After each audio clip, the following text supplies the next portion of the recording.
বাণিজ্যিক ভিত্তিতে টমেটোর আবাদ কৃষি অর্থনীতির এক নতুন দ্বার উন্মোচন করেছে পাবনার প্রত্যন্ত খলিলপুর গ্রামের কৃষকদের। একই গ্রাম থেকে বছরে আবাদ হয় নানা প্রজাতির প্রায় 5,000 মেট্রিক টন টমেটো। রাতুল ইসলাম সুমনের ক্যামেরায় উৎপল মির্জার রিপোর্ট।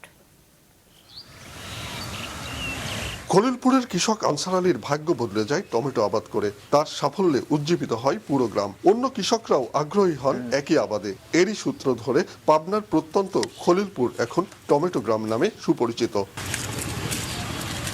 মাঠের পর মাঠ জুড়ে ফলানো এসব টমেটোই বদলে দিয়েছে এ অঞ্চলের কৃষকদের ভাগ্য। অন্য ফসলের চেয়ে লাভ বেশি, তাই গ্রামের অধিকাংশ শীতকালীন সবজির ক্ষেত এখন টমেটো বাগান। চাষ হচ্ছে আগাম, মৌসুমী ও অসময়ের বিভিন্ন জাতের টমেটো। প্রায় 25 বছর আবাদ করতেছি।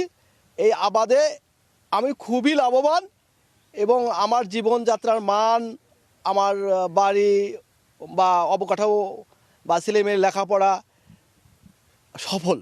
আবহাওয়া অনুকূলে থাকায় টমেটোর ফলন হয়েছে গত মৌসুমের চেয়ে অনেক বেশি। রমজানকে সামনে রেখে ভালো দামও পাচ্ছেন কৃষকরা। বিঘা প্রতি প্রায় 35,000 টাকা বিনিয়োগে লাভ হচ্ছে 2 থেকে 2.5 লাখ টাকা পর্যন্ত।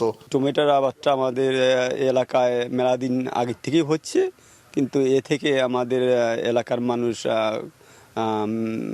মেলা এগিয়ে গেছে আর কি এই টমেটোর আবাদটা করি। যে 1 বিঘা জমিতে খরচ হচ্ছে 35 থেকে 40,000 টাকা, অথচ বিক্রি হচ্ছে প্রায় 2 থেকে 2.5 লাখ টাকা। টমেটো বিভিন্ন জায়গায় যায়, চিটিয়াং যায়, বেড়ামারা যায়, কুষ্টিয়া যায়, পাবনা যায়, ঈশ্বরদী যায়, বিভিন্ন জায়গায় চলে যায় আমাকে। জেলা কৃষি সম্প্রসারণ অধিদপ্তর সূত্রে জানা গেছে, পাবনায় এবার প্রায় 1,000 হেক্টর জমিতে টমেটোর আবাদ হয়েছে।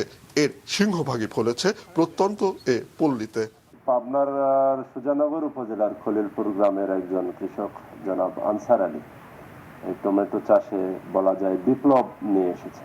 সেই গ্রাম সুখ্যাতি অর্জন করেছেন আনসার আলীর হাত ধরেই। ওনার পাশাপাশি অন্যান্য কৃষকরাও এই টমেটোর চাষে উদ্বুদ্ধ হয়েছেন এবং ব্যাপক লাভবান হচ্ছেন।